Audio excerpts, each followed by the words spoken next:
may think this is just another message about pushing harder, enduring more, and sacrificing more. And in a way you would be right, but that's not the whole picture.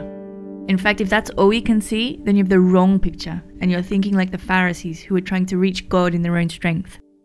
This message is about spiritual sacrifice, not physical sacrifices, although they are connected.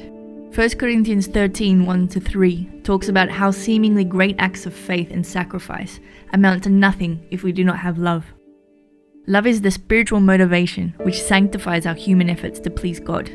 Without love, it seems, we cannot please God. In 1 Corinthians 13 verse 11, Paul goes on to say, "When I was a child, I spoke as a child. I understood as a child. I thought as a child. But when I became a man, I put away childish things." Here is a man who was a Pharisee of the Pharisees, almost perfect in how he followed the Jewish law, but he now considers that childish. He's saying that it's our motivation that really counts with God now, and not so much what we do. When we first became Christians, we were spiritual children, and we thought like children. We thought that forsaking all was the ultimate proof that someone was a Christian. But we now realize that that is not entirely correct. Forsaking all, physically, is a necessary stage of spiritual growth. But it is only a stage. The real key to spiritual growth is, as you would expect, something more spiritual. It is forsaking yourself. As you let go of your self-image, pride, and desire for attention, and focus on loving others, it becomes clear that this is the real battleground for Christians. It is a spiritual battle to overcome our human nature, so that we can take on God's supernatural nature of love and sacrifice. Once we have forsaken all physically and are busily doing good works, it's easy to get complacent and forget where the real battle is to be fought. It's great when people get out and achieve significant things for God. It's important, but remember that when you die, it's your spiritual condition that will really count, not so much the physical things that you did. Outreach is telling people about the kingdom of heaven. But overcoming your human nature and being responsible for your own spirit in order to love others is the kingdom of heaven. In Revelation it says, "Remember your first love." What God is talking about here is getting back to the radical spirit of fanatical sacrifice that motivated us when we first forsook all. But don't merely apply it to forsaking physical things. Apply it to the vastly more important, eternally significant problems in your own spirit.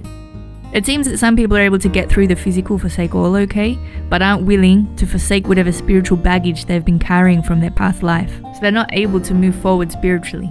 Going through the motions of following Jesus may be convincing for some time, but eventually it will become clear to the rest of us that you have lost your love. And if you don't have love, then everything you do will, as Paul says, come to nothing. Getting back to what was said earlier, this message is about trying harder, pushing further, and sacrificing more. But it's about doing these things in spiritual areas, not necessarily in the works of the flesh, like putting in more hours evangelizing on the street. Often when we think of working harder, we only picture physical work. However, we must work hard spiritually as well. And quite often, to get more work done spiritually, we must reduce the amount of physical work we do, so that we will have the time and energy to deal with spiritual problems and issues. Shortcutting in this area will only result in getting you into a deeper and deeper spiritual crisis. Don't fall for the lie that doing more physically will solve your spiritual problems. Spiritual problems call for spiritual solutions. The devil is very clever at creating diversions to distract us from the real battles. He tries to make us run from monsters and demons out there instead of facing our real problems of pride, greed, and fear.